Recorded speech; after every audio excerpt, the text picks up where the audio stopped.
Bien, bonjour à toutes et à tous. Étant donné mon job, je vais évidemment avoir un prisme un peu particulier, qui est celui de l'innovation. Je vais donc beaucoup vous parler de la façon dont Microsoft innove ou tente d'innover, en sachant qu'à chaque fois que je le pourrai, j'essaierai de faire le lien avec les fonctions marketing, qui sont des fonctions qui sont étrangères à la mienne, au sens fonctionnel du terme, évidemment. Donc l'innovation, on en a déjà beaucoup parlé.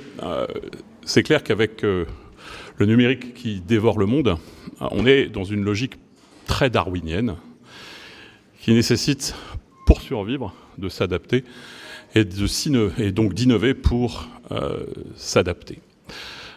Cette innovation, c'est une impérative nécessité de notre industrie. Pour vous donner simplement un seul chiffre, mais qui est quand même assez probant, si vous regardez ce qu'était le top 500 de Forbes, Fortune 500 plus exactement, et le top 10 de ce Fortune 500 en 2000, il y avait 10 sociétés qui le composaient donc.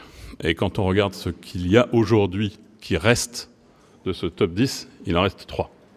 Autrement dit, dans le monde du numérique, encore plus que dans tous les autres, il est nécessaire d'innover pour survivre.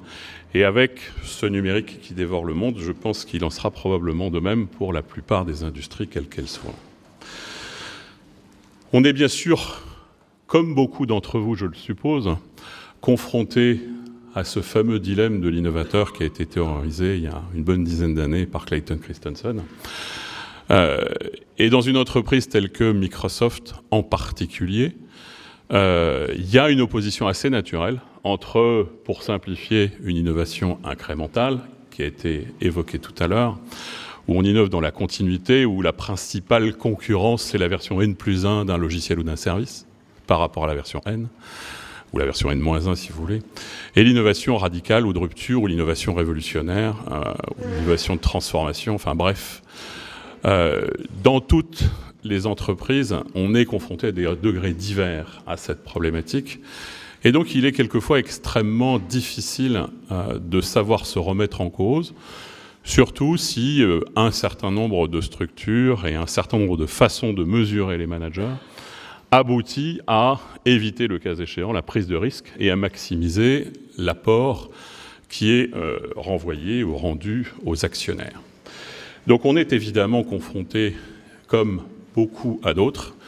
J'ai trouvé la solution de Pernod Ricard originale qui consiste à créer une structure extérieure à l'entreprise pour réaliser l'innovation de rupture. Ça n'est pas le choix que l'on a fait, mais après tout, ce choix est tout à fait intéressant en tout cas. On est dans une industrie qui ne respecte pas la tradition, elle ne respecte que l'innovation. Donc ça, c'est le nouveau président de Microsoft qui l'a affirmé et je pense qu'il a tout à fait raison.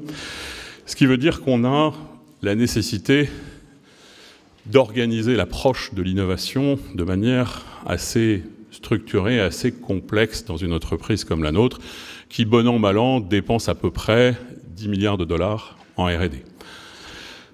On a donc la nécessité de trouver un équilibre qui, quelquefois, est fragile entre invention, réimagination et évolution. Donc c'est ce que je citais tout à l'heure par rapport à la problématique du dilemme de l'innovateur.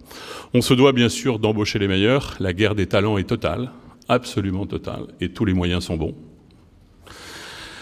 Il faut bien sûr embrasser les disruptions. J'essaierai d'expliquer comment on le fait, en sachant que ces disruptions, et c'est un point sur lequel j'ai beaucoup apprécié la présentation d'introduction, il y a une emphase extrêmement importante sur le rôle de l'humain. Ça fait, je pense, au moins une bonne dizaine d'années qu'on a embauché les premiers anthropologues, sociologues chez nous, parce qu'on considère que c'est un point extrêmement important. Le design, on a appris avec un peu de retard que ça avait de l'importance.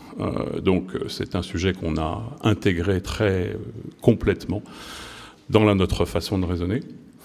On a aussi ce qui est assez différenciant par rapport à de très nombreuses sociétés dans le monde de l'IT, la volonté d'avoir une approche recherche long terme. Je ne parle pas d'approche traditionnelle sur de la R&D à 3, 4, 5 ans.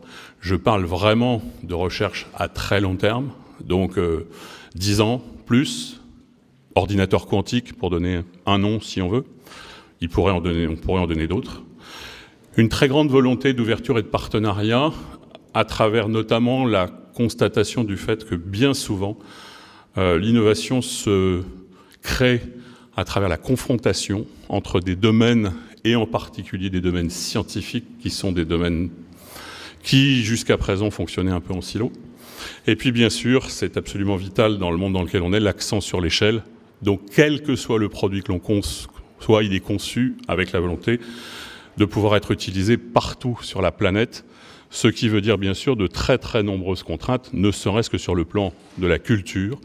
On a plusieurs centaines de personnes qui ne travaillent que sur des aspects multiculturels, parce que c'est vrai que c'est quelque chose de très important dans la conception de produits qui sont censés être utilisés sur la planète entière. Ensuite, bien sûr, la question qu'on doit tous se poser, c'est comment est-ce qu'on trouve des idées. Donc bien sûr, il y a à la fois la nécessité de se plonger sur des horizons temporels qui ne sont pas forcément les mêmes. Donc typiquement, un groupe produit qui conçoit un produit, une solution, il a un horizon temporel maximum de 2 ans, et encore 2 ans c'est beaucoup. On a un certain nombre de laboratoires dits de technologie avancée qui font une sorte de pont entre recherche avancée et groupe produit, qui ont un horizon temporel qui est plutôt de 2 ou 4 ans. Et puis l'entité dite Microsoft Research qui fait de la recherche fondamentale, elle vise au moins 4 ans, 5 ans, et j'ai dit 10 ans tout à l'heure, c'est tout à fait clair. Et puis, on a mis en place depuis déjà très longtemps un certain nombre de dispositifs pour permettre de faire circuler les idées. Donc, on a une idée assez convaincue sur le sujet de l'innovation, qui est que tout le monde doit être capable d'innover et qu'il n'y a pas une personne qui n'est pas susceptible d'avoir une bonne idée dans l'entreprise, quel que soit l'endroit où elle est. Que la personne en question soit à la RH, qu'elle soit à la finance, qu'elle soit dans toutes les fonctions de l'entreprise, quelle qu'elle soit, il n'y a aucune raison qu'elle ne sache pas innover. Donc il n'y a pas une fonction innovation en tant que telle. On est dans une logique dans laquelle chacun doit être capable de collaborer au niveau de cette innovation. Donc pour ça, on a mis en place un certain nombre de dispositifs de circulation d'idées qui existent depuis, pour certaines, très longtemps. Par exemple, le dispositif qui est indiqué ici, qui s'appelle ThinkWeek, c'est un dispositif qui a été mis en place par Bill Gates quand il était encore dans l'entreprise, au sens formel du terme, qui donc remonte à plus de 10 ans et qui permet à n'importe qui d'écrire non pas simplement une page comme c'était évoqué tout à l'heure, mais plutôt à la fois un document assez fourni, éventuellement une démonstration, une analyse de marché, même si elle est relativement sommaire, avec la volonté de proposer des idées sur lesquelles il est nécessaire que l'entreprise se mette à réfléchir.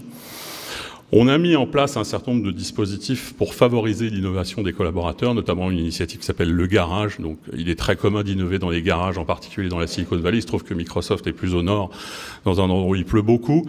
Donc, c'est pas inutile d'avoir un garage au-dessus de sa tête pour innover, parce que sinon, on risque de se faire mouiller. Et puis, un dispositif très original qui s'appelle TechFest, sur lequel je vais revenir et qui permet de faire en sorte qu'il y ait une acculturation des groupes produits aux résultats de la recherche. Donc Microsoft Research, très rapidement, ça existe depuis 1991. Ça, on emploie à peu près 1 millier de chercheurs en propre. Quand on dit chercheurs, ce sont des chercheurs. Donc au même titre que n'importe quel chercheur dans une université ou dans un grand institut de recherche, il est mesuré de la même façon qu'un chercheur sur la qualité de ses recherches, sur les papiers qu'il publie. On va trouver des chercheurs qui ne sont pas uniquement des chercheurs en informatique, on va trouver, j'ai parlé tout à l'heure des sociologues, on va trouver des anthropologues, on va trouver des gens qui sont dans leur domaine, des scientifiques d'extrêmement haut niveau.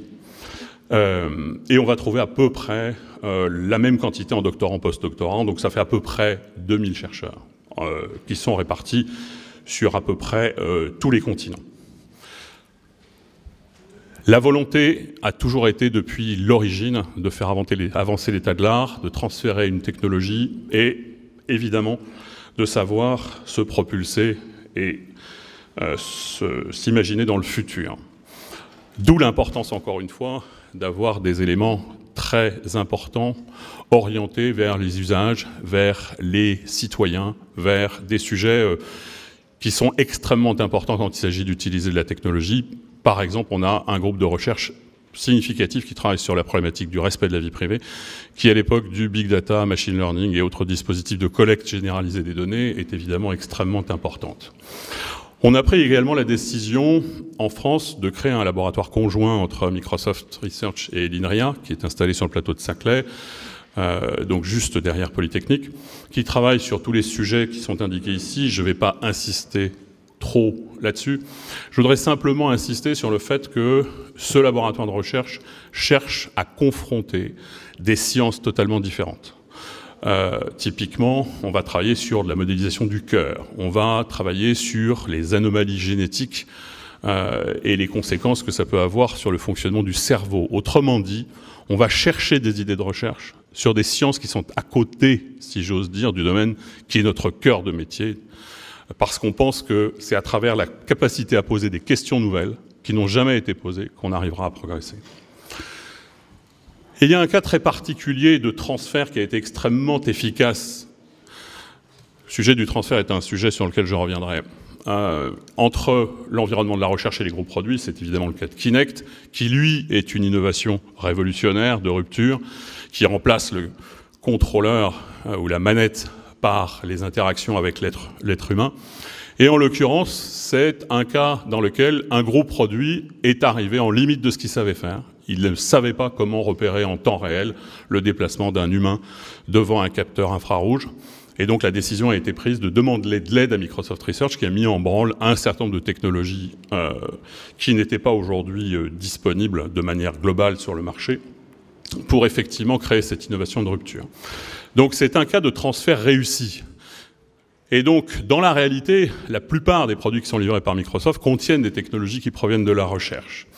Ce qu'il est important d'avoir en tête, c'est que transférer l'innovation depuis la recherche, c'est pas facile.